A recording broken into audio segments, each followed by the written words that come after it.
Bonjour à tous. Alors il est 10 heures déjà un petit peu passé, alors j'invite les derniers à s'installer et on va commencer ce culte. Bienvenue à chacun pour ce culte, à ceux qui sont là régulièrement, à ceux aussi qui sont là de passage. Sentez-vous vraiment à l'aise parmi nous.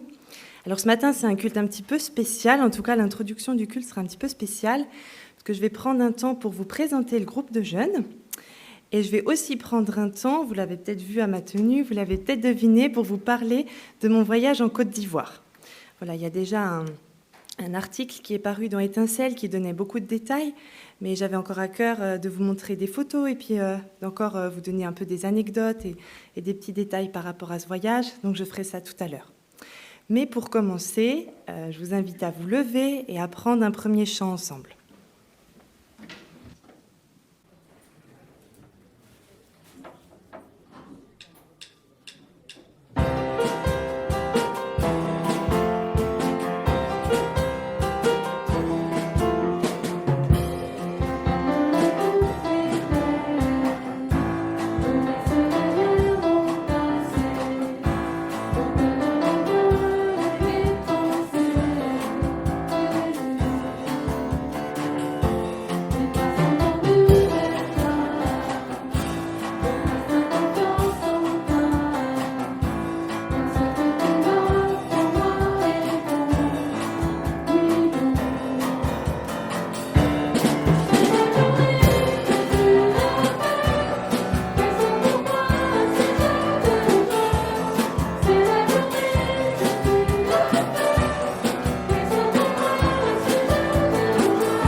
Vous pouvez vous rasseoir.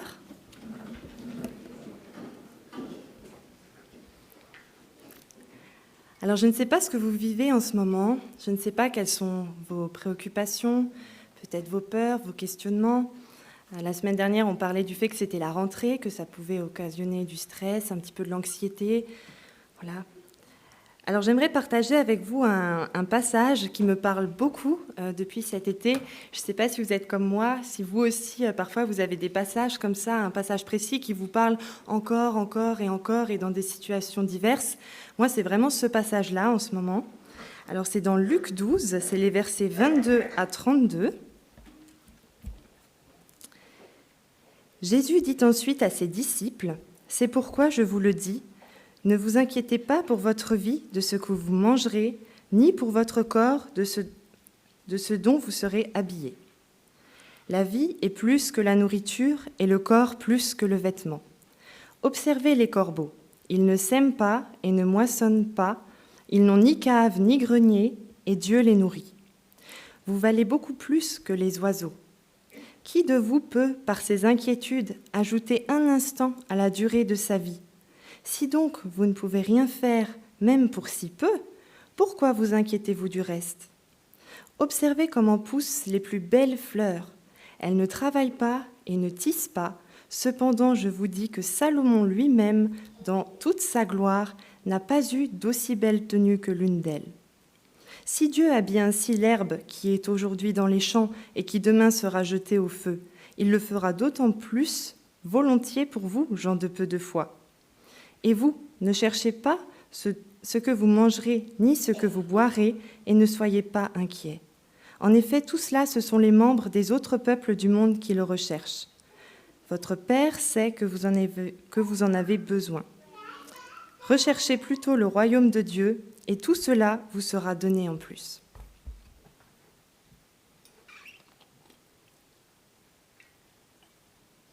Alors, en résonance avec ce texte, j'aimerais vous faire un petit partage sur ce que j'ai vécu cet été, enfin une des choses que j'ai vécues cet été. Alors en août, je suis partie en road trip avec des copines sur la côte ouest. On était à vélo, donc on avait toutes nos affaires avec nous sur notre vélo. On pédalait la journée, le long de l'océan, c'était magnifique. Et puis le soir, on dormait en camping. Et on s'était un peu... on ne savait pas où on serait à chaque fois. Et puis on s'était aussi un petit peu challengé. Et du coup, on s'était dit, on ne va pas réserver les campings en avance. On va voir au moment venu quelles seront les portes qui s'ouvrent. Et on a à chaque fois bien trouvé. On a toujours trouvé des campings. Mais un soir, quand on est arrivé à Arcachon, il n'y avait plus de place nulle part. On avait téléphoné partout et il n'y avait plus de place. Donc on a essayé de parler un petit peu avec les habitants qu'on rencontrait. On essayait de leur demander si on pouvait avoir juste une toute petite partie de leur jardin, juste pour planter notre tente, juste pour une nuit. Mais ils étaient pas du tout accueillants. On s'est fait, pas du tout accueillants, quoi. Et on a beaucoup prié pour ça. On avait un petit peu peur, on ne savait pas comment on allait faire. On a pédalé dans la ville, on a cherché des solutions. C'était très, très fort et très étrange, cette sensation de plus de place pour nous. Et à ce moment-là, j'ai vraiment pensé à Marie et Joseph, quand Marie devait accoucher, et qui étaient dans la même situation, il n'y avait plus du tout de place pour eux. Et je peux vous dire que vraiment, quand on est dans cette situation, c'est vraiment pas facile, hein. On se demande vraiment ce qu'on va devenir, on se demande où on va pouvoir s'installer, qu'est-ce qu'on va faire. Et on a beaucoup prié pour ça. Et puis finalement, on a eu l'idée d'aller dans une basilique. On s'est dit, on va aller dans une église, on va voir. Et là, finalement, on a rencontré un prêtre qui nous a donné une adresse de prêtre dominicain qui, en fait, cette semaine-là, accueillait plein de jeunes venus de la France pour une semaine d'évangélisation. Du coup, on y est allé, on a demandé, et ils nous ont accueillis vraiment les bras ouverts. On a eu droit à une grande place pour planter notre tente parmi les autres jeunes. On a pu avoir des douches chaudes, on a pu avoir des prises électriques, et on était à 500 mètres de la plage. Enfin, on a été tellement bénis, on était super impressionnés, tellement soulagés. Et vraiment, je peux vous dire que l'accueil de ces prêtres dominicains, vraiment l'amour qu'ils avaient dans les yeux, et vraiment la gentillesse avec laquelle ils nous ont accueillis, mais ça reste gravé, c'est inoubliable pour moi, c'était incroyable. Et ce soir-là, avec mes copines, on s'est dit et encore redit, mais punaise, on n'avait pas besoin d'avoir peur parce que oui, vraiment, Dieu prend soin de nous, à chaque instant, vraiment. Et voilà, je ne sais pas ce que vous vivez, vous, en ce moment. Je ne sais pas quelles sont vos inquiétudes, vos peurs, s'il y en a. Mais voilà, par ce texte dans Luc ce matin qui nous rappelle de ne pas nous inquiéter et par ce petit partage là, voilà, cette chose que j'ai vécue, je voulais vraiment vous encourager, vous rappeler à quel point oui, Dieu prend soin de nous. C'est une vérité, c'est une certitude, on n'a pas besoin d'en douter. Voilà. Alors maintenant, aussi en résonance avec ça, je vous invite à prendre un temps de louange pour vraiment entrer dans la louange et louer ce Dieu si grand qui prend soin de nous.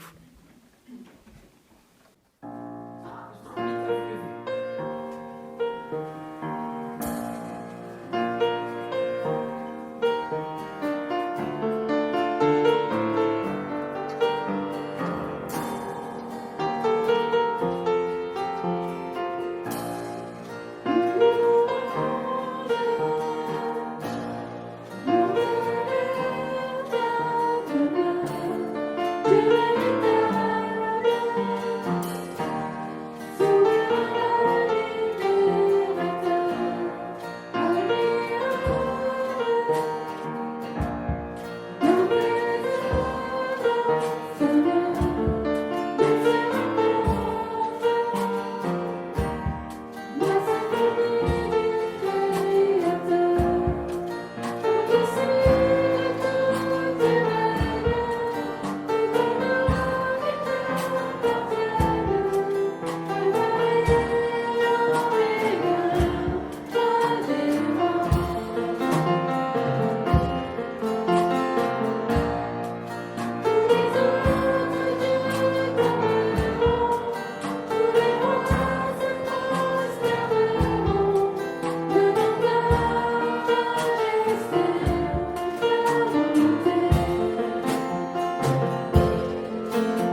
pouvez vous rasseoir. Je vous invite maintenant à un moment de prière. Et pour ça, j'aimerais qu'on fasse un petit peu différemment ce matin. Je vous propose de vous mettre par petits groupes, juste avec vos voisins, à 4 ou 5 ou un petit peu plus, comme ça arrange. Et je vous propose, voilà, en petits groupes, de louer Dieu avec nos propres mots. Et je vous propose aussi de profiter de ces petits groupes pour prier les uns pour les autres. Je crois que c'est aussi très important de pouvoir se soutenir dans la prière. Et voilà, je vous propose aussi de prier les uns pour les autres. Voilà, je vous laisse former les petits groupes, puis je terminerai ce moment.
Seigneur, merci parce que tu es toujours avec nous. Merci parce qu'à tout instant, tu es là et tu veux prendre soin de chacun d'entre nous. Merci aussi parce que tu écoutes nos prières, parce que toutes les prières qui montent vers toi, Seigneur, tu les reçois.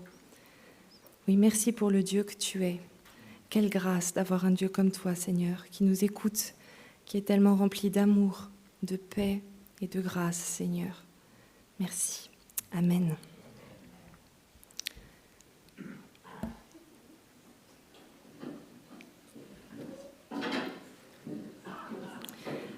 Alors après ce temps plus de louange, je vous propose maintenant de passer dans un temps plus de présentation. Alors pour commencer ce temps de présentation, j'appelle Béatrice.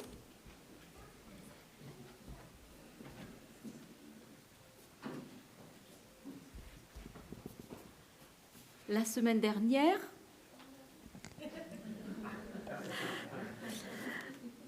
nous avions les préados qui terminaient leur cycle d'école du dimanche et qui sont aussi venus devant pour que l'on prie pour eux, pour qu'on les encourage à progresser dans la foi.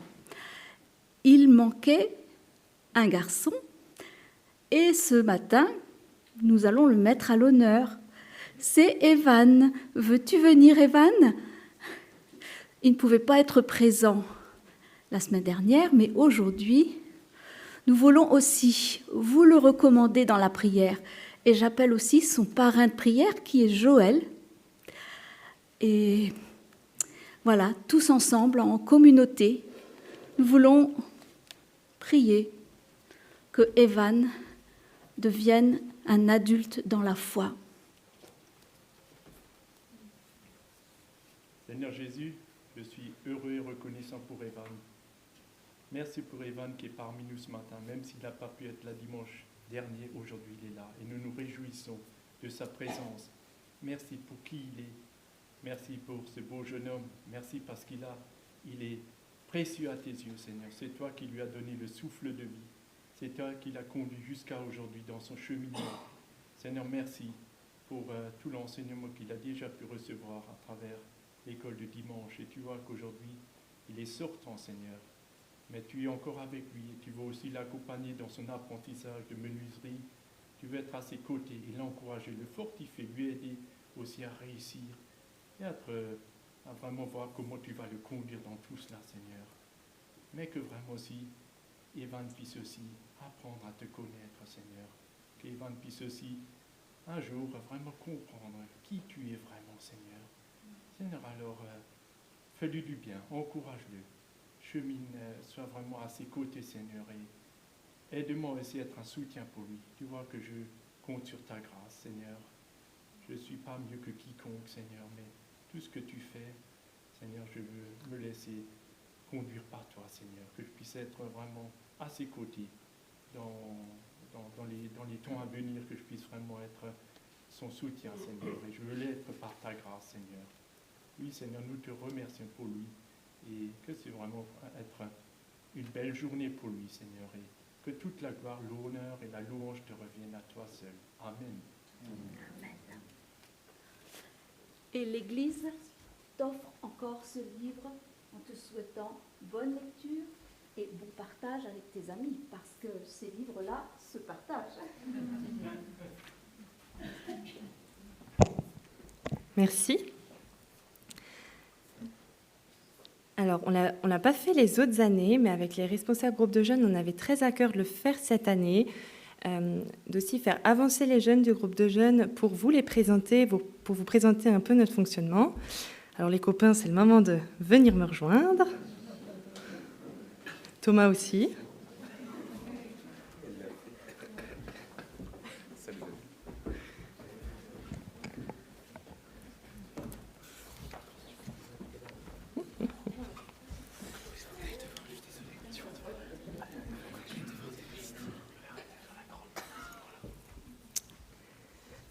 Alors, cette année, on est 19 jeunes.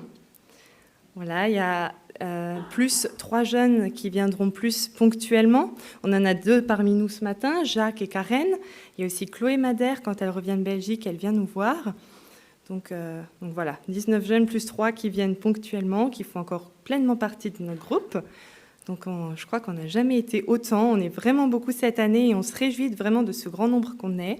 Alors tout le monde n'est pas présent ce matin. Alors Elisabeth, si tu veux, tu peux afficher la photo. On était presque tous présents hier soir pour notre soirée de rentrée. Voilà, donc vous vous rendez encore compte un petit peu du nombre.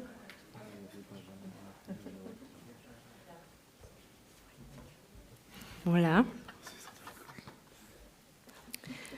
Alors cette année, on est une équipe de 4 responsables. Il y a Jérémy Frey, le pasteur de Souls, il y a Lucie, Émilie et moi-même. Alors au niveau des responsabilités, Jérémy Frey et moi-même, on a plus la responsabilité spirituelle du groupe. Ensuite, Lucie et moi-même, on a plus la responsabilité au niveau de la gestion du planning et de la communication. Lucie est aussi la trésorière de notre groupe. Et Émilie, elle a la responsabilité un petit peu d'entourer les jeunes, de réfléchir aux petites attentions qu'on peut faire, réfléchir à comment on peut prendre soin de notre groupe et créer du lien les uns avec les autres dans notre groupe. Notre vision cette année, c'est vraiment de favoriser le développement d'amitié au sein de notre groupe, mais aussi de tous ensemble nous encourager à une vie de disciples. Et c'est aussi ça vraiment qu'on veut faire dans notre groupe cette année. On se retrouve les samedis soirs, normalement, théoriquement, 1 semaine sur 2, de 18h à 22h. Et cette année, on va avoir beaucoup de rencontres juste entre nous, mais aussi beaucoup de rencontres avec d'autres groupes de jeunes de la région. Et puis des sorties qu'on fera aussi. On écrira des petits articles dans Étincelle pour vous tenir au courant de ce qu'on fait. Comme ça, vous pourrez un petit peu voir. Oui, alors comme je l'ai déjà dit... Ah non, ça je ne l'avais pas encore dit, voilà, je vais vous le dire. Une chose qu'on a aussi très à cœur cette année, c'est de créer plus de liens avec vous. On s'est rendu compte les dernières années que c'est vrai, nous, on est un peu entre nous, les jeunes, et on aimerait faire un pas vers vous pour créer plus de liens avec vous, parce qu'on croit fermement qu'on a beaucoup de choses à s'apporter les uns les autres. On pense que vous avez beaucoup de sagesse et d'expérience à nous apporter, et on... et...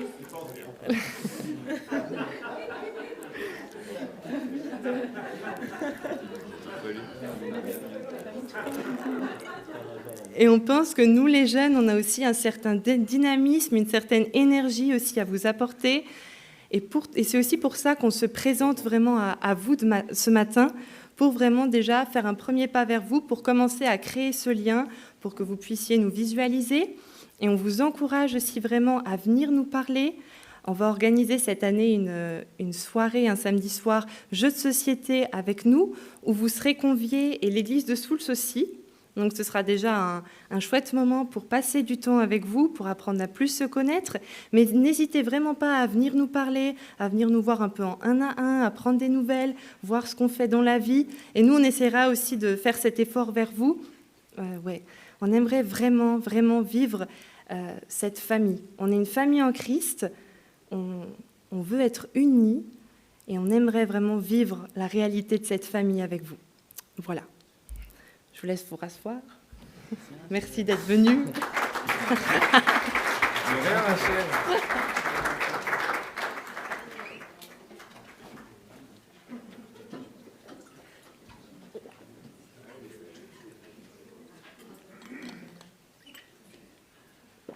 Une chose que je veux quand même encore rajouter, j'y pense maintenant. Vous savez, être un jeune dans notre monde, c'est pas facile. Et être un jeune qui veut suivre le Seigneur, c'est encore plus difficile. Vous savez, on a beaucoup de tentations, on a beaucoup de combats. On est jeune, on se dit « oh, pourquoi pas ?» On n'a pas cette expérience. Et vous savez, on a besoin de vous. Vous êtes nos grands frères et nos grandes sœurs spirituelles. On a besoin de vous. On a besoin de votre expérience et on a besoin de vos prières. Et c'est aussi à ça que je voudrais vous inviter vraiment à pouvoir prier pour nous, pour qu'on tienne ferme dans notre marche avec Jésus, pour qu'il se révèle toujours plus à nous, pour qu'on fasse toujours plus des pas en avant. On a été tellement, tellement, tellement heureux de participer au baptême de David et de Siméon l'été dernier. Oui, David. Et vraiment, c'est des victoires énormes. Et ce qu'on souhaite avec les responsables, et je suis sûre que c'est aussi votre souhait, c'est d'avoir encore une ribambelle de baptêmes qui arrive, plein de jeunes qui vraiment se proclament pour Jésus. Mais pour ça, c'est vraiment un combat et on a vraiment besoin de vos prières. C'est pas anodin, vraiment pas. Voilà, je voulais juste encore rajouter ça, ça me paraissait important. Voilà. Alors maintenant, je passe à mon retour Côte d'Ivoire. Je vais vous raconter un petit peu ce que j'ai vécu là-bas. Donc tu peux afficher les slides. Voilà. Donc, comme je vous l'ai déjà dit, il y a un article Étincelle qui décrit vraiment déjà beaucoup mon voyage, avec beaucoup de détails et vraiment les gros points qui me paraissaient principaux, essentiels. Mais du coup, là, ce matin, je voulais vous montrer des photos et vous donner encore quelques détails. Du coup, durant un peu moins de 3 semaines cet été, j'étais en Côte d'Ivoire dans le cadre d'une mission découverte de la mission avec la CIM. Le but, c'était vraiment de concrètement découvrir qu'est-ce que c'est la mission en Afrique, comment ça se présente, comment on le vit, etc. Alors, on était 8 à partir. Là, c'est nous, au départ d'Abidjan, on a pris un petit avion pour partir vers le nord. On était 8 à partir, on était 4 filles de mon âge, plus un couple avec leurs 2 enfants. Et au milieu, la dame qu'on voit avec un pagne de toutes les couleurs, ça, c'est la missionnaire qu'on a rejoint sur place.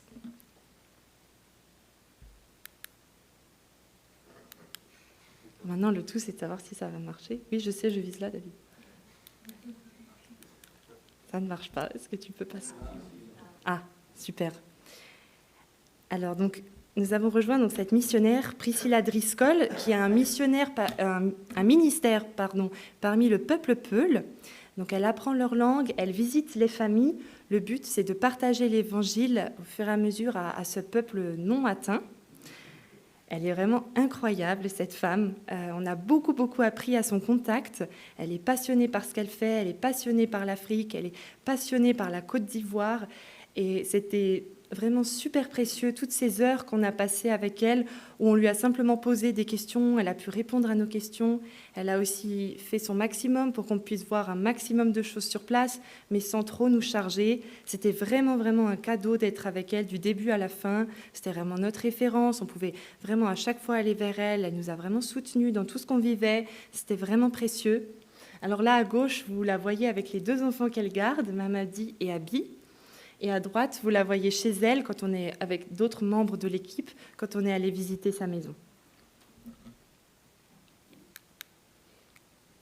Yes. Alors, les 2 enfants qu'elle garde, alors c'est un petit peu particulier en Côte d'Ivoire, le système scolaire. Les écoles où doivent aller les enfants sont imposées. Et ça ne tient pas du tout compte de la localisation du foyer. Donc, un enfant peut très bien être envoyé à l'école à l'autre bout du pays. Voilà, c'est imposé, c'est comme ça. du coup, c'est compliqué parce qu'il quitte complètement son foyer pour aller à l'école. Alors, c'est moins dur que ça le serait pour nous en France parce qu'ils n'ont pas ce lien si fort parent-enfant. C'est assez spécial là-bas. Les enfants sont vraiment dorlotés, portés jusqu'à leurs 3 ans. Et à partir des 3 ans, on ne les porte plus, on ne les touche plus, on les laisse vraiment se débrouiller. Après, ils doivent plus ou moins s'éduquer tout seuls, en fait. C'était très, très différent et même un peu dur à voir pour nous, Européens. Mais voilà, il n'y a pas du tout ce lien particulier. Donc, c'est un petit peu dur pour eux de quitter leur foyer, mais pour nous, ce serait plus dur, quoi. Là-bas, c'est quand même moins dur pour eux. Et en fait, Mamadi et Abi, du coup, sont chez Priscilla parce qu'ils ont été affectés à l'école du village de Priscilla, Wulo, là où on était aussi. Et du coup, comme elle les avait avec elle, on a passé l'entièreté du séjour avec eux. On s'est beaucoup, beaucoup attachés à eux. Alors, à gauche, Mamadi, alors c'est des enfants Peuls. C'est les enfants d'une amie Peul de Priscilla. Et Mamadi, c'est vraiment le Peul par excellence. Il est vraiment marrant parce que dans son caractère, il est vraiment 100% Peul. Les Peuls sont très calmes, très pacifiques, très discrets, très observateurs. Et il est vraiment 100% comme ça. Il était très touchant ce garçon. Sa maman est musulmane. Du coup, quand il est chez lui, il entend parler d'Allah. Et sa maman lui enseigne, voilà, c'est un enseignement musulman qu'il reçoit. Mais quand il est chez Priscilla, il est tout content d'aller à l'église avec elle. Et à Pâques dernier, il rentrait de l'école tard un soir. Et Priscilla lui a demandé, mais est-ce que tu veux quand même qu'on aille encore à la célébration de Pâques ? Il est tard, tu es peut-être fatigué. Et il a dit que non, il voulait absolument aller à cette célébration parce qu'il veut comprendre pourquoi Jésus est le sauveur du monde. Et voilà, je trouve ça magnifique. Voilà, donc Mamadi. Et à côté, Abi, sa petite sœur, qui, à l'inverse, elle déborde d'énergie et c'est un petit rayon de soleil. Elle est incroyable, cette enfant. Vraiment, c'était juste un plaisir de les avoir avec nous, tous les deux. On s'est beaucoup attachés. On a eu du mal à les quitter quand on est partis. Voilà, Mamadi et Abi. Ils sont vraiment une bénédiction pour Priscilla, parce qu'avec ses enfants, Priscilla a une famille. Et en plus, c'est des dictionnaires ambulants, ces enfants, parce qu'ils parlent 4 langues. Ils parlent le dioula, le sénofo, ils parlent le français qu'ils apprennent à l'école et ils parlent leur langue, le foufoulde, que Priscilla apprend. Donc Priscilla a avec elle constamment des petits interprètes ambulants. Donc quand elle ne comprend pas quelque chose, ils peuvent lui dire et tout. C'est vraiment une bénédiction dans son apprentissage. Et ces enfants sont aussi vraiment bénis d'être avec Priscilla parce qu'ils ont un enseignement biblique, ils ont un soutien scolaire à la maison. Puis ils découvrent plein d'activités comme les puzzles, la peinture, etc. Des choses que les autres enfants du village n'ont pas du tout. Donc voilà. Alors l'Afrique. L'Afrique est magnifique. Je pense que ceux qui étaient déjà pourront le confirmer. Et pour ceux qui n'y étaient pas, si un jour vous avez l'occasion d'y aller, vraiment, allez-y. L'Afrique est splendide. L'Afrique, c'est vraiment une explosion de couleurs, d'odeurs, de saveurs. Enfin, c'est incroyable, l'Afrique. Quand on y était, c'était la saison des pluies, donc on voit la terre bien rouge. On voit aussi l'herbe et la végétation qui étaient bien vertes. C'était magnifique. Les femmes, là-bas, elles portent toujours plein de couleurs, comme ce pagne que je porte, là, que je me suis fait faire là-bas. Elles sont toujours toutes colorées. Les Ivoiriens, ils ont beaucoup le sens de l'humour. Du coup, ils sont tout le temps à rire. Pour eux, tout est occasion pour rire. Même des trucs où nous, on se dirait eux, ils en rigolent et vraiment. Et pareil, les enfants, ils sont là, ils jouent avec si peu dans les rues et ils sont toujours à rire. Ils ont toujours le sourire. C'est vraiment incroyable, l'Afrique. C'est splendide. C'est vraiment splendide. Voilà un petit peu les couleurs. La France m'a paru très fade après, quand je suis rentrée.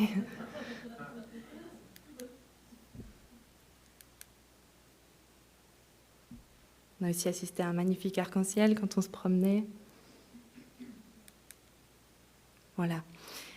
Donc à Wulo, on était logés en fait au centre de la mission Djigia, qui est la mission de la CIM sur place. Donc Djigia en dioula, donc une des langues locales, ça veut dire espoir. Et dans ce centre, il y a une maison de passage qu'on voit à gauche, là où on a logé. Et ce centre fait aussi de l'élevage de poules. Ils ont aussi un dispensaire et un centre d'alphabétisation. Alors s'ils font de l'élevage de poules, c'est parce que le peuple Dioula qui est présent dans le village est un peuple de commerçants. Donc ils font des poules pour avoir des œufs et donc pour pouvoir commercer avec ce peuple-là et créer des liens avec eux. Et ça marche vraiment bien. Ils ont essayé plein de choses avant ça, mais les poules, ça marche vraiment, vraiment. Il y en a beaucoup qui viennent acheter des œufs, ils ont beaucoup de contacts, des gens après qui peuvent venir à l'église, etc. Donc voilà, c'est un petit peu ce qu'ils font. Donc là, je suis allée trop vite. Là, à droite, on voit les 2 infirmiers du dispensaire qu'on est allé visiter. Voilà, les poules, on est aussi allé visiter. Voilà, et là, on a donc les 2 institutrices du centre d'alphabétisation. À droite, à gauche, Grâce, et à droite, Marie. J'ai aussi, du coup, pu assister à une matinée d'alphabétisation avec eux pour voir comment c'était. C'était vraiment très, très intéressant. J'ai beaucoup aimé. C'était très intéressant leur manière de faire parce que nous, en France, c'est très carré et tout quand on doit enseigner, mais là-bas, ils vont vraiment à l'essentiel et c'était très intéressant de voir ça. Donc, Grâce et Marie, qui sont aussi 2 sœurs de l'Église, avec qui on a du coup beaucoup pu échanger, surtout avec Grâce, on a énormément pu échanger et tout, c'était très riche d'apprendre à la connaître. Et surtout, Grâce, c'est une femme assez moderne, du coup, qui arrive aussi pas mal à nous rejoindre, nous. Et c'était très intéressant de discuter avec elle pour un petit peu voir nos différences de culture, etc. Voilà, et du coup, le 3e peuple présent dans cette région, donc il y a les Dioula, il y a les Sénophos et il y a les Peuls. Les Peuls qui sont très reconnaissables. Là, à gauche, vous voyez 2 petites jumelles Peuls. Ils sont très reconnaissables parce que, physiquement, on les reconnaît parmi les autres. Et c'était marrant parce que là-bas, tout le monde m'a dit, même les locaux, que je ressemblais beaucoup à une Peule. Et du coup, au début, ça m'a un petit peu étonnée. Et en fait, oui, parce que les Peuls, ils sont très grands, ils sont fins, ils ont la peau claire, les traits fins, ils ont de grands yeux. Et extrêmement étonnamment, ils ont exactement le même nez que moi. Voilà, donc ça, c'était vraiment la surprise. Il y a une jeune fille Peule que vous voyez à droite, c'est beau, qui m'a demandé à la fin est-ce que tu pourrais pas me laisser ton nez avant de rentrer en France parce qu'il est tellement beau. Et alors on m'a dit beaucoup de choses sur mon nez depuis que je suis petite, mais jamais ça. Ça m'a vraiment étonnée. Voilà. J'ai toujours su que j'avais le même nez que papa. Maintenant, voilà, on sait qu'on a un nez Peule. Voilà.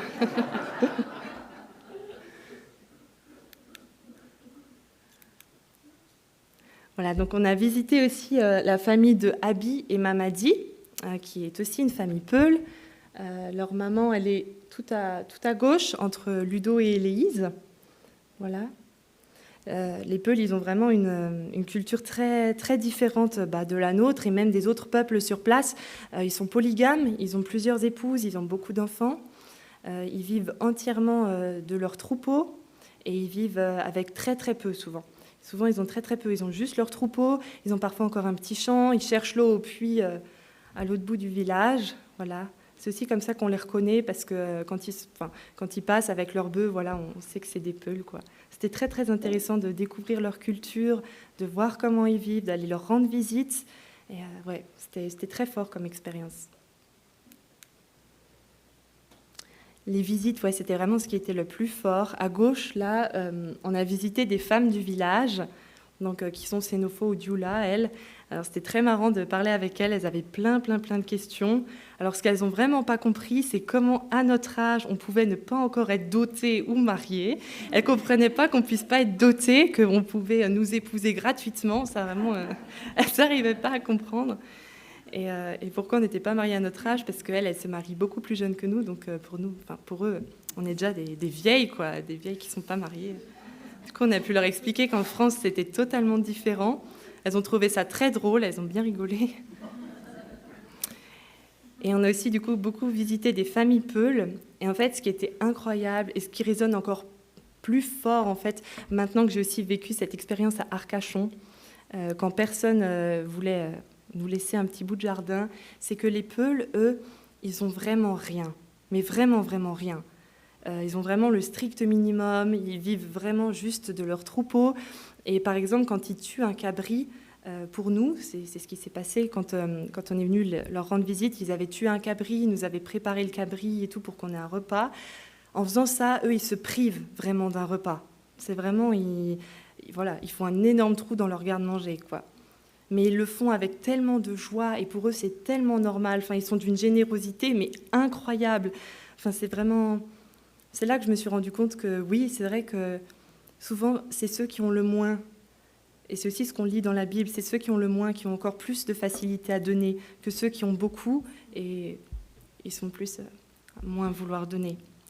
Et cette famille Peul, qui nous avait déjà tué un cabri pour nous le préparer, pour qu'on puisse le manger et tout, a trouvé que c'était quand même pas assez. Du coup, ils nous en ont encore offert un quand on est parti. On voulait vraiment pas l'accepter, mais voilà, ils voulaient vraiment, ils y tenaient. Du coup, ils nous l'ont accroché sur le toit de la voiture pour qu'on puisse le ramener. Alors là-bas, en Afrique, c'est entièrement normal, hein. Il y en a, ils transportent leur bœuf sur leur mobilette. C'est vraiment très impressionnant à voir. Ils l'attachent, ils le mettent derrière et puis ils partent avec. Voilà, là-bas, c'est entièrement normal. Mais nous, ça nous a quand même fait bizarre d'avoir le cabri qui a bêlé pendant 45 minutes sur le toit. Et puis arrivé au centre de Djigia, c'est les gens de l'église qui nous ont pas compris quand on leur a dit non mais on veut pas le manger, ne nous le tuez pas, parce qu'eux ils étaient déjà prêts à nous le tuer, à nous le préparer, ils étaient tout contents. Et nous on était là non, surtout les enfants, ils s'étaient déjà attachés au cabri, ils le nourrissaient, ils lui donnaient de l'eau, alors on l'a pas mangé. Mais je pense que depuis, qu'ils l'ont mangé, parce que certains avaient un regard très très intéressé sur notre cabri. On s'est dit à peine on va être parti. Ouais. Alors le plus dur, je dirais, pendant ce voyage, c'était vraiment le camp d'enfants. C'était vraiment très très difficile, parce que les enfants étaient énormément. En fait, le premier jour, on avait peur qu'il ne soit qu'une vingtaine, parce qu'il avait plu la veille, donc on s'est dit, ils vont tous être au champ, il n'y aura personne. Et finalement, non, ils sont arrivés, ils étaient 130. Nous, on n'était que 10. C'était vraiment sport. Et en fait, le troisième jour, ils sont arrivés, ils étaient 197.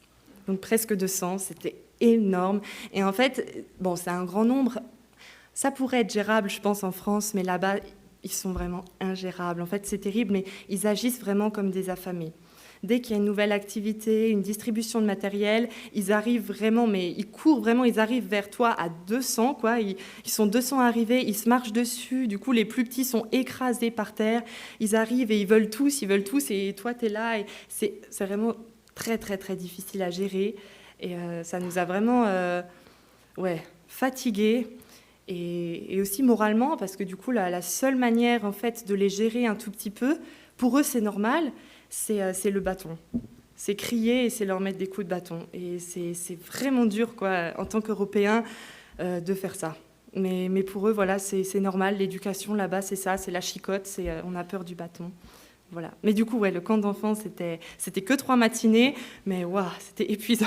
À 10h, on n'en pouvait déjà plus, on priait pour tenir. Et quand enfin la fin de matinée arrivait, on était là sur des chaises complètement HS, on avait peur pour le lendemain. Mais malgré tout ça, malgré toutes ces difficultés, mais ces enfants resteront inoubliables. Je me souviens de leur voix, de leurs chants, de leurs odeurs. Ils restent inoubliables. Et le message de l'Évangile est passé au travers de plusieurs histoires. On a pu leur dire à tous ces petits-enfants qui grandissent dans la foi musulmane, on a pu leur dire que Jésus était leur sauveur, on a pu leur dire que Jésus les aimait. Là-bas, les enfants, ils n'ont pas de valeur. Là-bas, un enfant, ça n'a pas de valeur. Et on a pu leur dire que si, ils sont à l'image de Dieu et ils ont de la valeur. Et les entendre scander ça et le répéter, quand on leur demandait de le répéter, « Tu es à l'image de Dieu, tu as de la valeur », et qu'ils le répétaient, c'était fort. Et on a vraiment vécu des moments forts avec les enfants du village. Voilà. Alors j'ai une petite vidéo à vous montrer. C'est un de leurs petits chants qui chantent là-bas. Je trouve ça... Voilà, j'ai trop aimé ce chant et je voulais vous montrer un tout petit extrait. Alors si on peut lancer la vidéo.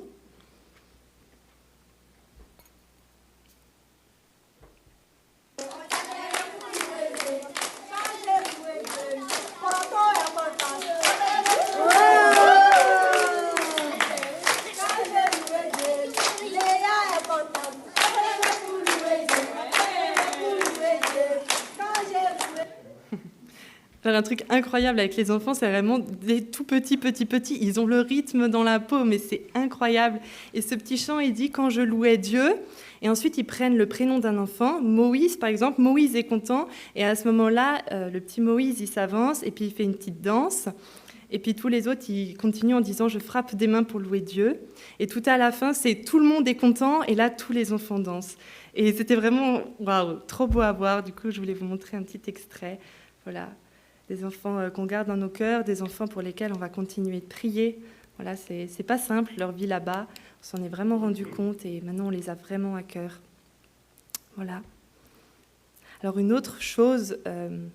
chose que j'ai particulièrement aimée, du coup, une chose que j'aimerais tellement, tellement revivre, c'était vraiment les temps avec les frères et sœurs en Christ, à l'église, dans les réunions de prière. Ça, c'était vraiment super fort.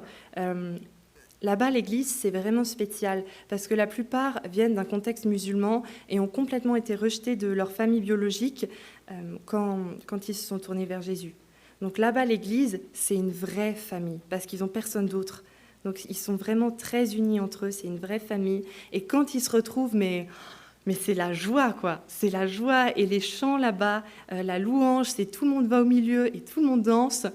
Et on leur a dit à quel point on trouvait ça incroyable. Alors ils nous ont dit, si les nouveaux, vous venez pas danser avec nous, nous on danse plus. Du coup, on a dû aller danser avec eux. Et je peux vous dire que c'était vraiment une expérience incroyable d'être là avec des frères et sœurs chrétiens, de danser ensemble, de vraiment se réjouir ensemble avec nos voix, mais aussi avec nos mouvements pour le Seigneur. Mais c'était waouh, c'était génial. Et là aussi, j'ai une petite vidéo à vous montrer, du coup.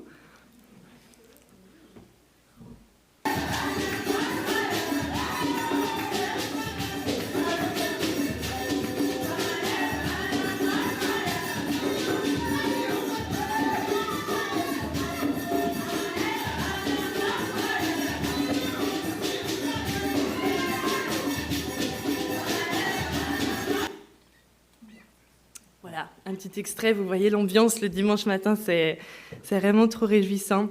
Et c'est vrai que maintenant, quand je réentends ces chants, waouh, c'est super fort de me rappeler de ces moments où on dansait ensemble, où on priait aussi avec eux.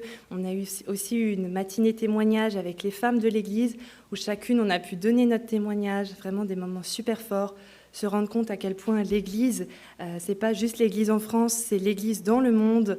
On a une grande, grande, grande famille. Et ouais, en prendre conscience comme ça, c'était très fort.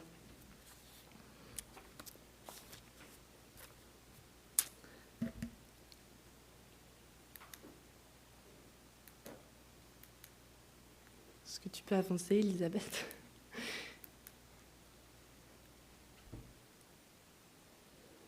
Alors ça, c'était les vidéos, ouais. Juste les photos. Voilà, super, merci beaucoup. Une chose que j'ai aussi trop aimée, qui je pense restera mon moment préféré, c'était la journée travaux à l'église. Alors c'est une journée où toute l'église est venue, il y avait plusieurs choses à faire. Du coup, moi, avec la moitié des femmes, on a désherbé toute la cour autour de l'église et je peux vous dire que c'était vraiment une surface énorme. Et j'ai trop aimé faire ça avec elles. Elles m'ont montré comment ramasser l'herbe sans avoir la terre avec. Et du coup, il y avait d'abord des femmes qui avaient des petites pioches qui commençaient par désherber. Nous, on arrivait derrière, du coup, pour prendre l'herbe sans la terre, mettre dans les bassines. Et ensuite, les petites filles de l'église venaient, on les aidait à mettre les bassines sur la tête, et puis elles allaient les renverser plus loin sur un tas. Et c'était marrant parce qu'elles étaient vachement impressionnées de mon endurance. J'ai réussi à tenir toute la matinée avec elles. Et elles m'ont dit... Waouh, mais on ne savait pas qu'une blanche, ça pouvait être tellement résistante. Parce qu'en fait, nous, les blancs, on est vus comme faibles et comme ne savons rien faire parce qu'on utilise des machines pour tout. Pour laver notre linge, on utilise notre machine à laver, notre lave-vaisselle pour la vaisselle. Et du coup, ils pensent qu'on est juste très faibles et qu'on ne sait rien faire et qu'il faut faire pour nous. Et du coup, là, elles étaient particulièrement touchées. En fait, au début, elles ne comprenaient pas. Elles disaient, mais pourquoi tu nous aides? Va t'asseoir et tout. Et moi, j'étais là, non, mais moi, je veux être avec vous. Et c'était vraiment incroyable comme expérience. En fait, à ce moment-là, j'ai vraiment eu l'impression de vivre avec elles, de 100% les rejoindre. J'étais là à suer et à rire avec elles. Et j'étais avec elles. Et ouais, je pense que c'est vraiment ce qui m'a le plus marqué, ce que j'ai le plus aimé. Et vraiment, mais j'en aurais voulu encore 15 et même plus des matinées comme ça avec elles. C'était vraiment super fort. Et cette journée en elle-même était super forte. Pendant que nous, du coup, on arrachait l'herbe, il y a d'autres femmes qui ont préparé le repas. Les hommes, eux, ils coulaient une dalle de béton dans le nouveau bâtiment. Et à midi, on a tous mangé ensemble. Et c'était vraiment super fort. C'était vraiment des moments qui restent inoubliables. Ouais. je pense que ça reste vraiment mon moment préféré, cette journée-là de travaux à l'église. Voilà, là on voit les femmes qui préparent. Alors là-bas, tout est préparé. Donc quand on cuisine, ou qu'on lave notre linge, ou qu'on nettoie notre maison, c'est toujours « je prépare ». Voilà, du coup là, elles étaient en train de préparer, du coup. Voilà, et ça, c'est les hommes aidés des enfants qui coulaient du coup une dalle de béton dans le nouveau bâtiment qui servira pour l'école du dimanche. Voilà, encore quelques photos pour terminer. À gauche, on a Élise, du coup une fille française qui est partie avec nous avec la petite Elisa dans le dos, la fille de Grace, l'institutrice. À droite, on a le barbecue africain, donc c'est des poules qui nous ont fait griller au barbecue pour le dernier soir. Et là-bas, c'est vraiment impressionnant, parce qu'ils mangent vraiment la poule, mais en entier. J'ai goûté une pâte de poule, c'est vrai que c'était bon, mais c'était étrange d'avoir vraiment la pâte de poule dans la main. Là-bas, les enfants, ils se baladent avec, hop, ils la mangent, c'est vraiment... Ils gobent les yeux aussi. Ouais. À gauche, j'ai appris à prendre les constantes. On a eu une journée médicale pour le village d'à côté où les gens pouvaient venir se faire ausculter, recevoir des médicaments. Du coup, j'ai appris à prendre les constantes. À droite, c'est le marché à Wolo qu'on est allé voir. À gauche, c'est encore la famille de Mamadi et Abi quand on est allé les visiter. D'ailleurs, ce jour-là, quand on est allé les visiter, on a tous reçu un nom peul. Alors, le mien, c'est Aïssatou Diallo. Alors, j'aime particulièrement mon prénom parce que Aïssatou, ça veut dire Dieu sauve. Et Diallo, parce que c'est leur nom de famille, Diallo. Voilà. À droite, c'est leur cuisine. Donc, ils cuisinent comme ça dans la cour avec des grosses marmites. Ça aussi, c'est ultra physique pour les femmes de cuisiner, de touiller là-dedans. Il y a une des filles qui a essayé, là, une fille française, je peux vous dire, elle a tenu 30 secondes. C'est vraiment, il faut des sacrés bras pour touiller. Et les femmes là-bas, elles sont vraiment toutes veltes et toutes musclées parce que voilà, leur journée, en fait, c'est du sport continuellement, quoi. Voilà. À gauche, c'est avec Abby. On était au restaurant un soir. Ça faisait tout bizarre. On est allé dans un restaurant américain. Ça faisait tout bizarre de remanger de la nourriture qu'on connaît un peu plus en France. Et puis à droite, c'était dans la voiture. Comme on était beaucoup à devoir rentrer juste dans un petit pick-up, on était tous dans le coffre. Mais franchement, je peux vous dire que c'était beaucoup plus fun à l'arrière et qu'on était bien mieux dans le coffre. Voilà. Et puis pour terminer, encore une photo de notre équipe avec Mamadi. C'était le dernier dimanche avant de partir. Alors là-bas, pour dire que tu viens bien habillé, ils disent « Ah, aujourd'hui, t'es sapé ». Du coup, voilà, ce jour-là, on était sapés. Et on est venu à l'église comme ça. Et c'était très dur de partir. Le plus dur, c'était vraiment ça, de partir, de quitter les frères et sœurs de l'église là-bas. Mais j'en reviens juste des étoiles plein les yeux. J'attends juste de pouvoir repartir, du coup. On a eu un week-end débriefing avec la CIM il y a 2 semaines. Je leur ai dit que voilà, j'étais complètement prête à partir. Cette expérience m'a juste montré que c'est ce que j'attendais, que c'est ce que je voulais, et que si Dieu m'ouvre les portes, je repars avec grand plaisir. Je cours même pour repartir, j'ai trop aimé. Alors ils m'ont parlé de plein de possibilités pour faire une école biblique, puis ensuite pour partir peut-être en Afrique ou peut-être plus loin à voir. Bon. Pour le moment, il faut que j'ai mon année. Là, cette année, je suis dans ma dernière année d'études avant d'être maîtresse. Il me faut cette année, puis ensuite on verra. Dans tous les cas, je vais me laisser conduire par Dieu. Je vais suivre ses rêves pour moi. Et si ses rêves ne sont pas tout à fait conformes aux miens, je vais me conformer à ses rêves à lui. Dans tous les cas, voilà. Et vous pouvez continuer aussi de prier pour moi, pour que Dieu me montre comment continuer à partir de l'année prochaine et tout. Voilà. Et je voudrais, pour finir aussi, vous dire un grand, grand, grand merci à vous, l'Église, qui m'avez aussi permis de partir là-bas. J'ai eu un soutien financier, mais au-delà de toutes mes espérances pour pouvoir partir là-bas. Vos dons ont couvert tout mon voyage. J'ai eu très, très peu à rajouter à la fin. Et je voudrais vraiment vous dire un grand merci, parce que c'est aussi grâce à vous, vraiment, que j'ai pu partir. Merci aussi pour vos prières. On s'est aussi vraiment senti soutenus là-bas. On n'a pas été malade, on était toujours en forme, on a pu faire tout ce qui était prévu. Voilà, un grand, grand, grand merci pour votre soutien. Voilà, pour mon voyage. Je m'arrête là, même si j'aurais encore beaucoup à dire, mais voilà. Du coup, maintenant, les enfants, vous pouvez rejoindre l'école du dimanche. Vous pouvez y aller. Et j'invite le prédicateur pour le message.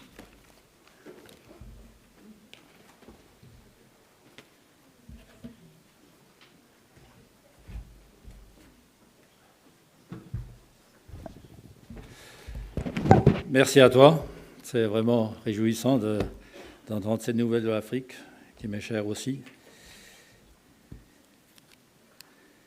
Alors, je me présente. Alors, merci d'abord à Henri donc pour l'invitation, pour la confiance accordée, pour venir chez vous. Donc, je suis Richard Dessert, mon épouse, Lydie.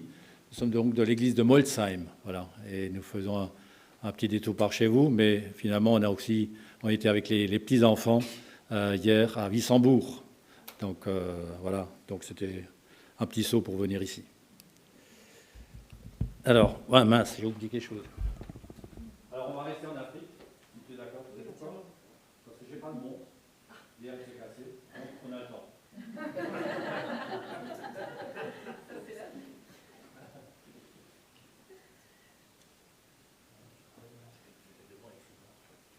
Excusez-moi. Je suis troublé là. Ah oui, je l'ai mis là-dedans. Ok.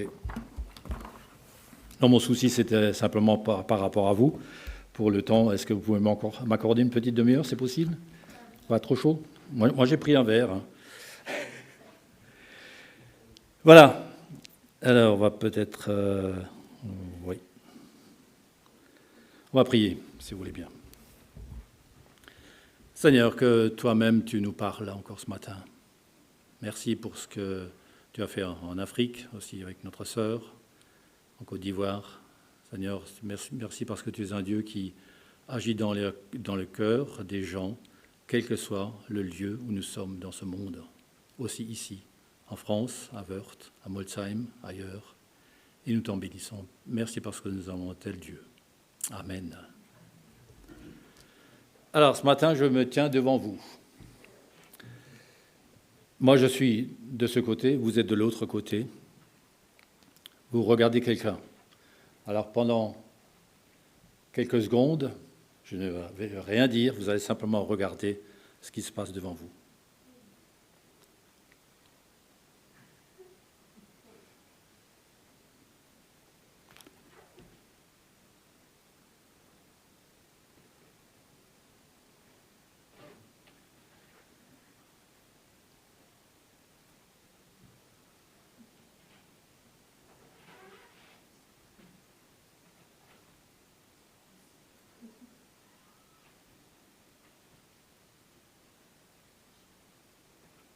Alors, j'ai déjà quelqu'un qui réagit. Vas-y, ta réaction première. C'est différentes attitudes aussi, de survie, qui réfléchit. Et j'ai fait ça avec quoi? Le regard et la posture. Le regard et la posture. On va pas plus loin parce que je ne veux pas vous retenir davantage. Une sœur, avant de se faire baptiser dans notre église, dans l'église première où j'étais, cela remonte à plusieurs années, a donné son témoignage devant tout le monde. Elle n'est jamais montée en chair. C'était pour elle la peur panique. Je me rappelle d'une phrase qu'elle a dite, qui est sortie de sa bouche de manière spontanée. « Vous me faites peur !» Elle pensait voir une assemblée qui lui souriait avec un regard bienveillant. Des chrétiens, quoi. La question que posait aussi un de nos pasteurs à Molsheim à un moment donné. Alors, vous avez passé une bonne semaine enrichissante, rafraîchissante, vous avez vécu de belles choses, de nouvelles choses, et puis personne qui ne répond. Je pense qu'il devait voir les regards des uns et des autres, les uns fuyant, les autres qui baissent la tête, les autres, mais qu'est-ce qu'il veut dire par là? Wow, c'était une semaine tout à fait ordinaire. Bref, et c'est le thème de mon message. Elisabeth, tu peux lancer la musique, s'il te plaît. Un regard qui parle. Tu as ciblé, c'est bien. Pour des mots simples, le Robert nous dit ceci. On n'a pas l'habitude de consulter, et pourtant cela permet de creuser plus profondément quant à sa signification. Le regard, c'est l'action. Voilà, il faut que je... Donc c'est par là. Hein. Est-ce que ça marche? Ouais. Le regard, c'est l'action ou la manière de diriger ses yeux vers une personne, vers un objet, afin de le voir. C'est aussi l'expression des yeux quant aux sentiments, aux états d'âme de celui qui regarde. Le regard que nous portons sur les autres passe par le filtre de valeurs qui sont insidieusement infiltrés en nous, qu'on le veuille ou non. Alors là, c'est culturellement différent encore. Le paraître, la force, la position sociale, peut-être le salaire, peut-être l'argent. Chez les uns, c'est un regard furtif, rapide, discret, surtout ne me dérangez pas, ou alors inquisiteur, louche, faux, dominateur, agressif, ou plutôt hardi, direct, franc, ou encore un regard pétillant, un regard brillant, clair, limpide, joyeux, doux, ou encore un regard anxieux, craintif, triste, ou encore un regard étonné, effronté même, peut-être moqueur, en coin. Voilà différents types de regards que nous avons. Le regard est un support de communication non verbale. Ceux qui connaissent un peu les livres de Gary Chapman, Les langages de l'amour, il insiste pas mal sur la communication non verbale, les attentions, les moments de qualité, les services rendus, bien que ça concerne d'abord, il parle aux amoureux, mais par extension, les chrétiens. Le regard aimant a tout à fait sa place. C'est un peu le ciment, le lien dans une communication où l'on peut voir si l'attention de l'autre est concentrée ou pas. Un regard qui parle. Analysons quelques regards de Jésus, si vous permettez. On ne va pas prendre les textes, on ne va pas les lire. Vous les lire chez vous, le temps est un peu court.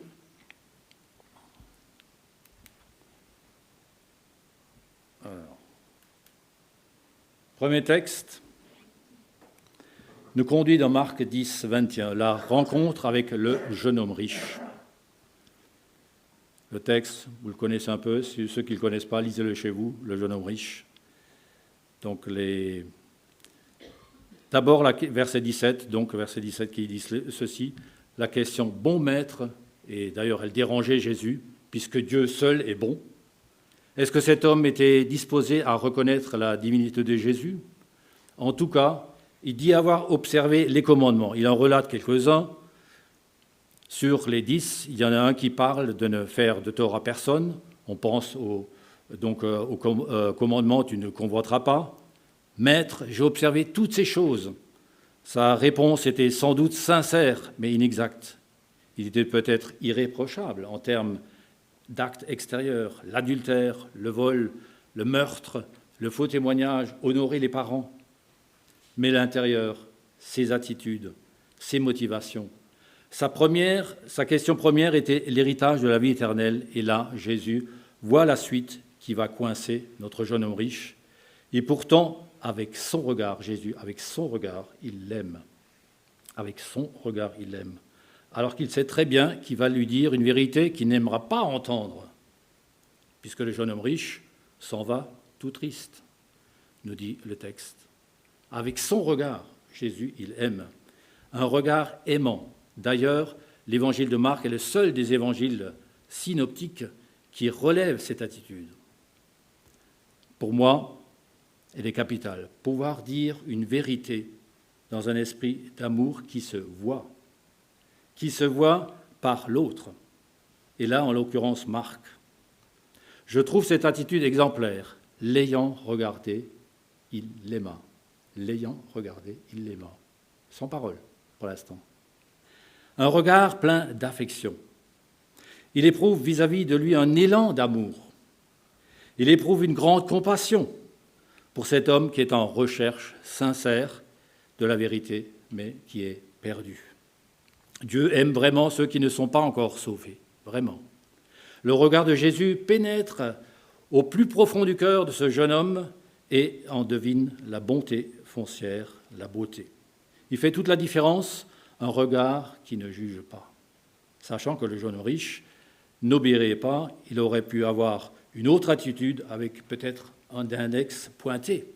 Non, il n'en est rien. Un regard qui ne critique pas. Il ne condamne pas. Son regard est gratuit. Il accompagne, il invite à réfléchir En fait, que ce soit dans un couple ou autre, on peut dire à l'autre par les yeux, donc dans le couple, je t'aime avant de le dire par la parole. Mais il faut d'abord qu'il y ait eu la communication par les yeux, avant celle de la parole. La parole est la confirmation par la bouche de ce que le cœur a pressenti par le regard. Je répète, la parole est la confirmation par la bouche de ce que le cœur a pressenti par le regard. On aime par les yeux avant d'aimer par la parole. Ceci est vrai pour les amoureux, ça c'est donc Gary Chapman qui en parle, mais aussi dans toute relation avec autrui. Toute relation avec autrui. Nous en parlerons plus tard. Donc c'est le premier regard, le regard d'amour, il aime. Le deuxième texte, qu'on ne va pas lire non plus, qui se trouve dans Jean 1, 43-51, donc c'est la rencontre avec Philippe et après avec Nathanaël. Et ce deuxième texte nous conduit en Galilée, auprès de Philippe, puis donc de Nathanaël, qui nous intéressera tout particulièrement. Il s'engage à le suivre, donc dans ce Jean 1, pour ceux qui veulent le lire chez eux à la maison, Jean 1, 43, 51. Alors que Nathanaël, dans un premier temps, pose la question à Philippe, très convaincu, mais de Nazareth, peut-il venir quelque chose de bon ? Ce n'est pas possible. Les Juifs méprisaient Nazareth parce qu'une garnison romaine stationnait, d'où une attitude distante des Nazaréens. Mais là, Jésus voit, regarde Nathanaël avant de prononcer une phrase qui change toute l'attitude de Nathanaël, qui en est d'ailleurs bouleversé. L'évangéliste Jean perçoit d'ailleurs ce regard de Jésus qu'il avait d'ailleurs déjà vu sous le figuier. Il n'y a pas photo. Là, Nathanaël est touché par l'Esprit de Dieu et reconnaît en lui le Fils de Dieu. C'est le deuxième regard de Jésus, un regard d'approbation. Il attire. Il attire.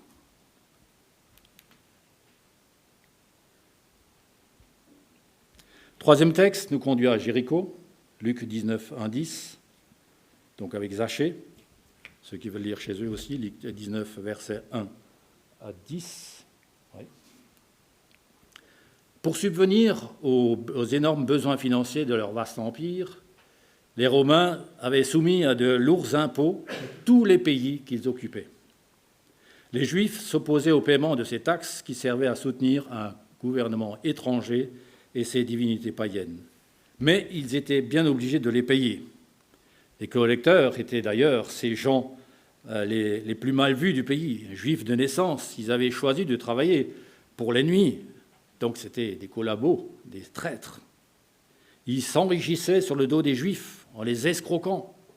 C'est pourquoi la foule murmure quand elle voit Jésus entrer chez ce publicain Zachée, un personnage peu recommandable. Mais avant cela, le texte nous dit « Jésus leva les yeux, donc regarda. » Jésus leva les yeux, donc regarda vers le sycomore ou le figuier sauvage, voir cet homme de petite taille, il fallait qu'il monte là-haut, alors qu'il y avait déjà toute une foule autour de lui à sa hauteur. Il lui demande de descendre de l'arbre sur lequel il avait grimpé. Il lui demande de pouvoir entrer et demeurer aujourd'hui dans sa maison. Il y eut vraiment changement de vie chez cet homme. Troisième regard, un regard d'encouragement. Il commande « Hâte-toi de descendre ». Un quatrième et dernier texte nous conduit à Naïn, texte un peu moins connu, petite ville au sud de Nazareth, qui se trouve dans Luc 7, 11 à 17.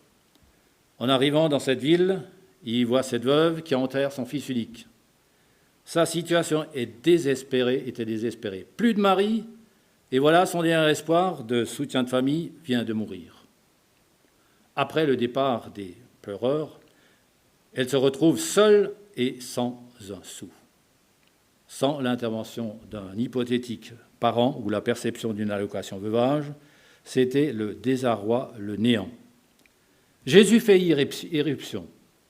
Le texte y dit « Il l'a vu et fut ému de compassion. » Il la vit et fut ému de compassion. Pour elle, il console d'abord la femme, il touche le cercueil, acte qui rend normalement la personne impure avec sa puissance. Il chasse la mort et ressuscite le jeune homme, et la publicité, bien sûr, s'en suivit dans toute la Judée. Un regard de compassion, il sympathise. On pourrait dire, avec d'autres textes, où le regard de Jésus parle et en est le vecteur de communication tellement important avec autrui. Avant de voir l'application pour moi, pour vous, je vous propose un chant durant lequel vous pouvez vous lever, on va le chanter a cappella, ou ah non, vous êtes là. Tournez les yeux vers le Seigneur. Rappelez-vous, nombre 6, que l'Éternel fasse luire sa face sur vous. Et ce chant parle de « on est rayonnant de joie ». Est-ce qu'il y a quelque chose qui se passe quand vous regardez le Seigneur? Est-ce que vous êtes réellement rayonnant de joie? On peut se lever si vous voulez bien, ça vous permettra de bouger aussi un peu au milieu du message. Tournez les yeux vers le Seigneur.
Merci à vous.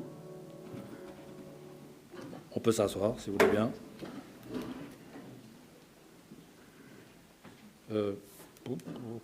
Ouais, ça, c'était le chant intermédiaire. Voilà, 4 exemples. OK. Merci, Elisabeth. C'est toi qui m'aides là-bas? Oui, ça part. J'ai l'impression que ça ne marche pas toujours. Hein. Qu'en est-il de mon regard? Est-ce vraiment si important? Quelqu'un a dit, nous ne sommes pas responsables de la tête qu'on a. Elle n'a pas entendu. Le népel. Hein, ou le... Les dents de lapin, les cernes rides, les rides, le nez trop long, ouais, alors, les joues rouges, les cheveux pas comme tout le monde, et j'en passe. Mais nous sommes responsables de la tête qu'on fait. Premier exemple, le prochain de tous les jours. Un hypermarché, il y a des années, demandait à ses salariés de mettre un macaron sur leurs vêtements de travail. Et je le retiendrai jusqu'à la fin de mes jours. Le SBAM. Sourire, bonjour, au revoir et merci. Sourire, bonjour, au revoir et merci. Je ne peux pas sourire si mon regard est triste. Mon regard est triste parce que si je cherche plus profondément, mon cœur est triste. La voiture, la télévision, le portable avec ses SMS, l'ordinateur avec ses mails, les MMS, les réseaux sociaux et ainsi de suite, tous ces nouveaux modes de communication font que mon regard est moins sollicité que par le passé. Et c'est peut-être pour cela que les gens se sentent de plus en plus seuls dans notre société. Bien sûr, sans vouloir rejeter tout en bloc, j'utilise tout cela aussi, mais ce sont des préalables à vivre peut-être une vie bien meilleure qualité de communication par la suite en se rencontrant, en se parlant les yeux dans les yeux, en vivant quelque chose ensemble. En revanche, je dois le dire, les pistes cyclables et piétonnes créées ces dernières années permettent à nouveau de solliciter le regard et de dire bonjour à celui que vous croisez. Il y a une reconnexion qui se fait. La Poste parlait il y a des années, le contact, c'est la vie.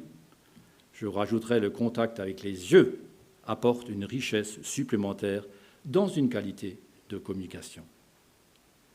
Deuxième exemple, le perdu que je souhaite évangéliser, amener au Seigneur. Je me rappellerai toujours une anecdote. J'ai pu faire du porte-à-porte un peu avec toutes sortes de gens dans le passé qui m'ont apporté chacun son plus. André Schwab, que les plus anciens ici connaissent, missionnaire à France pour Christ, qui est actuellement, je crois qu'il est dans le Nord encore, me disait « Richard, toi, tu nous as appris un truc. » Ah bon ? Il faut d'abord regarder les gens avec un regard avenant.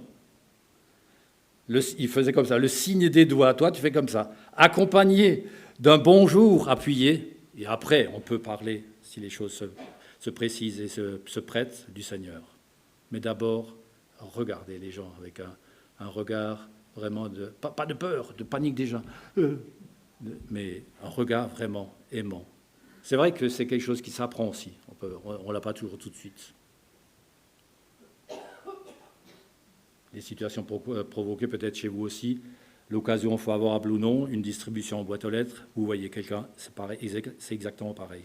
Si vous voyez quelqu'un qui a une tête comme ça et ça passe pas. C'est... Un troisième exemple, le prochain, qui fait partie de ma sphère privée. Quelqu'un parlait de 200 personnes en moyenne. Alors ne me demandez pas le mode de calcul, je ne le connais pas, mais c'est le voisin, c'est le collègue de travail, c'est celui à l'école, les amis, c'est la parenté ascendante, la parenté descendante. Ceux qui sont à la retraite, c'est d'autres cercles, d'autres associations. Mais parmi eux, ils peuvent me demander la raison de mon espérance. Rappelez-vous du verset 1 Pierre 3,15, étant toujours prêt à nous défendre avec douceur et respect devant quiconque vous demande raison de l'espérance qui est en vous. Le regard avenant, attirant, même pendant X temps. Si vous êtes dans un village, moi je suis dans mon village depuis une quarantaine d'années. Ils vous connaissent, mais ce regard avenant est important. Peut-être des mois, peut-être des années, voire plus. Mais c'est le préalable de toute envie d'en savoir plus de la personne, pour ceux qui nous connaissent. Un quatrième exemple, mon frère, ma sœur. Quiconque n'aime pas son frère, sa sœur, ou quiconque hait son frère est un meurtrier, dit l'épître de Jean. C'est grave. On ne peut aimer Dieu et ne pas aimer son frère. Cela ne va pas ensemble. Le regard sous-tend ou soutient un tel amour. Y a-t-il un regard que vous n'avez jamais croisé dans l'Église ou que vous, délibérément, vous ne voulez croiser? Une tête qui ne vous revient pas et vous ne savez vraiment pas pourquoi. Parce que des fois, quand on gratte le sujet, il n'y a pas de raison. Mais c'est déjà le cœur qui est peut-être atteint. Pour ces 4 exemples que nous venons de voir, 4 sphères différentes, la source commune doit être révisée. Et cette source commune, vous la connaissez, j'ai envie de dire, c'est de l'abondance du cœur que mon regard parle. Le vers original dit bien sûr que ma bouche parle, mais c'est de l'abondance du cœur que mon regard parle. Un texte des Proverbes qui va nous éclairer quant à cette source qui illumine notre visage et par conséquent soutient un regard agréable, avenant, aimable. Ça, je vais quand même le lire, ce texte, Proverbe 4, 23-27, si vous permettez.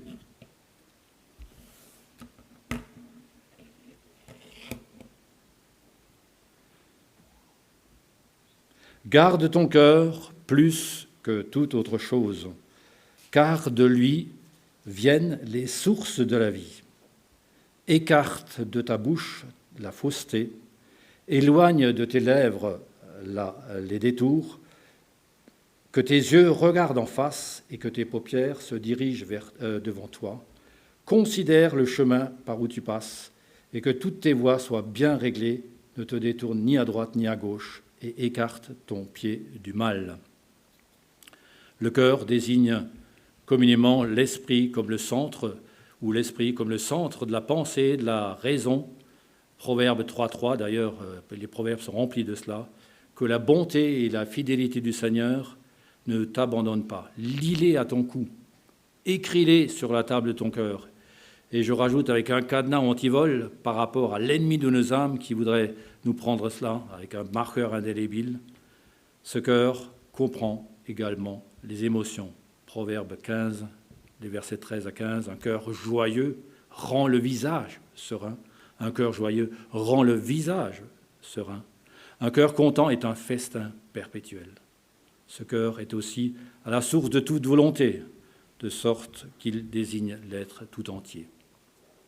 Confie-toi en l'Éternel de tout ton cœur, ce cœur qui est le réceptacle de toute sagesse et la source de tout ce qui influence la façon de s'exprimer et de regarder. Verset 25, la façon de regarder. Alors, un verset, tu peux avancer, c'est vrai, tout ce qui influence, et après, il y en a encore un. Voilà. Alors, ça, c'est du Richard Craché. Un verset génétiquement modifié. Il ne faudrait pas toucher à la parole de Dieu, quand même. Ouais. Regardez-vous les uns les autres comme je vous ai regardé.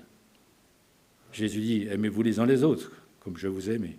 Mais regardez-vous aussi les uns les autres, comme je vous ai regardé. Un regard d'amour, un regard de compassion, un regard de fidélité, un regard de la bonté de la part de Christ. Si c'est vraiment le plus important dans ma vie, je le classe en paix, comme disait quelqu'un, en priorité 1. Je regarderai mon prochain, je regarderai mon frère, je regarderai ma sœur, je regarderai mes parents, mes collègues, mes proches autrement. J'aimerais laisser un temps de silence, si vous voulez bien, pour chacun et prier par la suite, à titre personnel, prière à laquelle vous pouvez bien sûr vous joindre.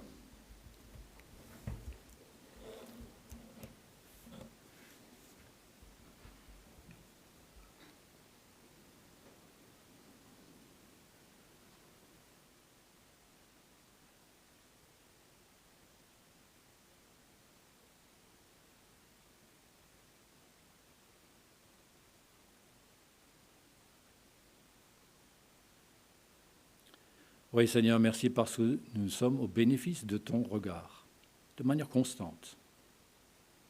Mais pardonne-moi, Seigneur, là où mon esprit était abattu, là où mes pensées noires ont pris le dessus, là où le diable veut m'accuser, là où la source, c'est-à-dire mon cœur infecté, est déjà infecté, et peut-être le sera-t-il de nouveau demain matin. Mais donne-nous, toujours, jour après jour, dans une prière insistante, renouvelle mon cœur, Seigneur, la source de ma vie, pour que mon regard projeté sur l'autre, le prochain, le regarder, le frère, t'honore, toi et toi seul. Toi et toi seul. Seigneur, donne-moi de voir tous ceux que je rencontrerai avec tes yeux de ton amour, avec les yeux de ton amour. Amen. Amen. Je ne sais pas s'il y a encore un truc derrière ou pas. Non, c'était le dernier. Ah, ouais.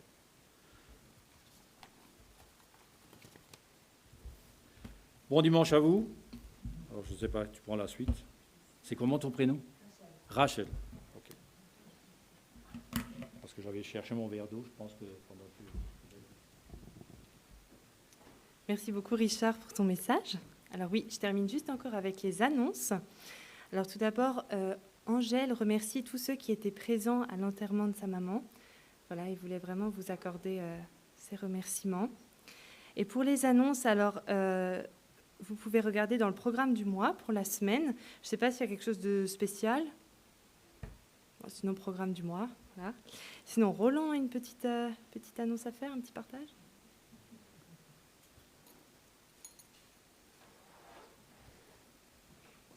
On sait que tu m'aurais oublié. Ah non, pas du tout. Je ne t'ai pas oublié, Roland. Non. Donc on part demain à notre camp de marche. On espère avoir du beau temps. La météo est un petit peu moins chaude que la semaine passée. En même temps, les randonnées, quand il fait 30 degrés, c'est pas top non plus. Mais on prend ce qui vient et on espère en Dieu. Et on veut avoir la confiance que Dieu nous préserve de toutes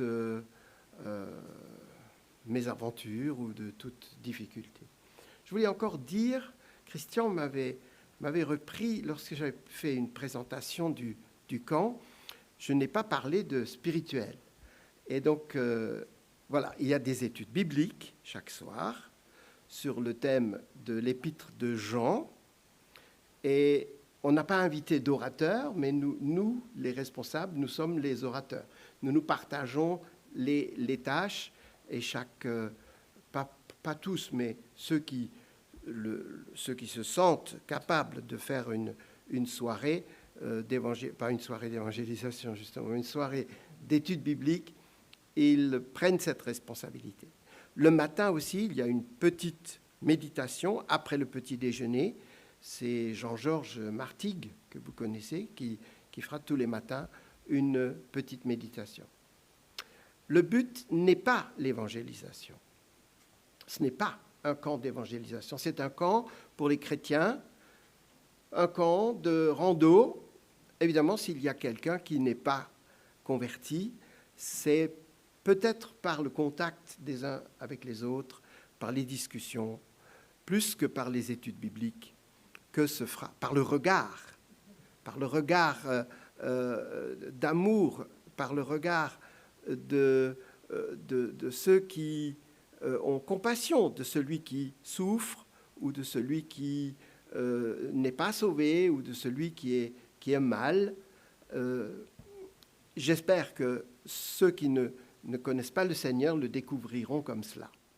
Voilà, merci de penser à nous et de nous soutenir par vos prières. Voilà. Mélodie a encore une annonce ?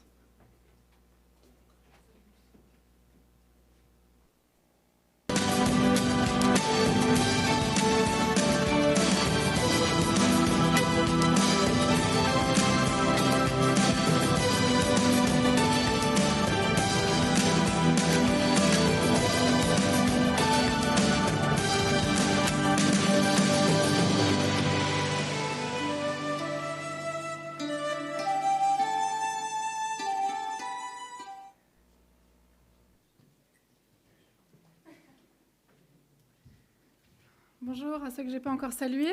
Alors ça approche, dans 3 semaines, ce sera déjà passé, la comédie musicale. Alors on est dans la dernière ligne droite pour en parler autour de nous, pour faire connaître l'événement.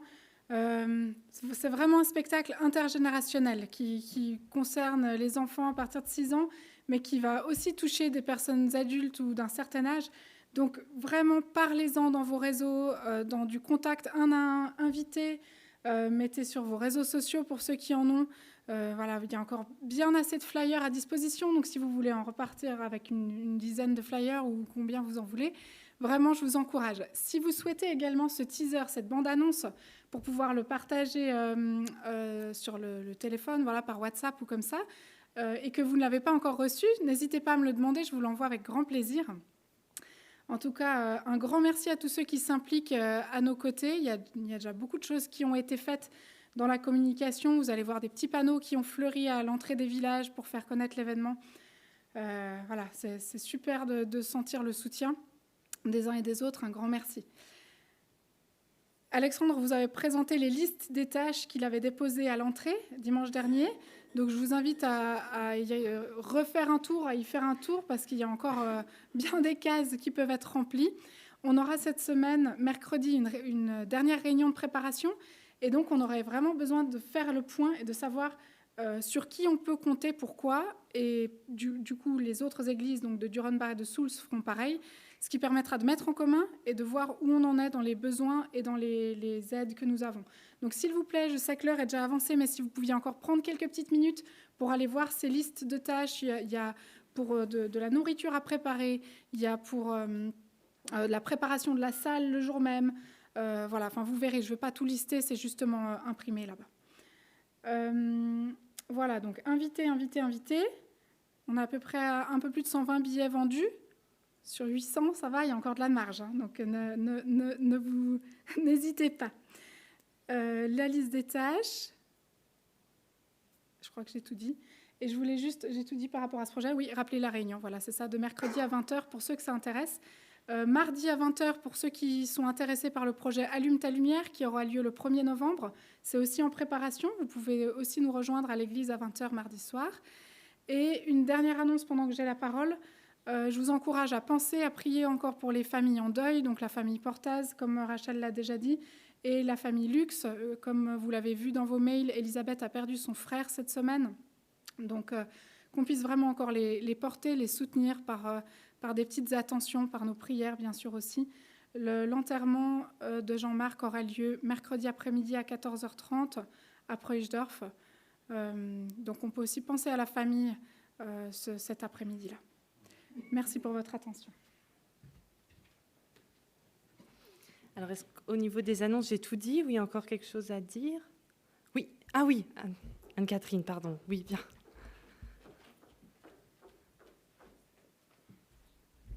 Désolée, j'en rajoute encore une couche.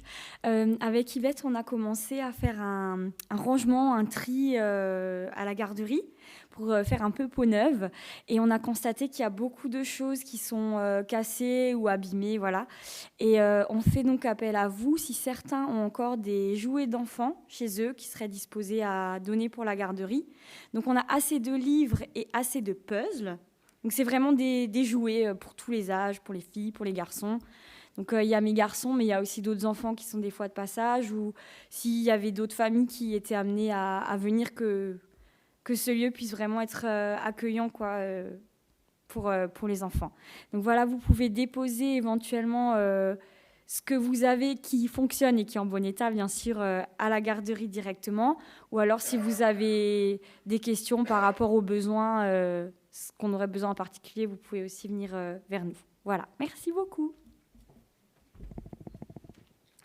Merci. Alors, si cette fois, il n'y a plus rien, je vous lis encore un dernier verset comme message d'envoi. Donc, je reprends le verset Luc 12, 29 à 31.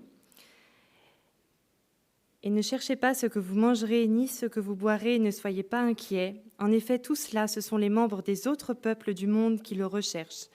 Votre Père sait ce dont vous avez besoin. Recherchez plutôt le royaume de Dieu, et tout cela vous sera donné en plus. » Voilà, c'est avec ce verset que je veux vous encourager pour la semaine. Très bon dimanche et très bonne semaine à chacun.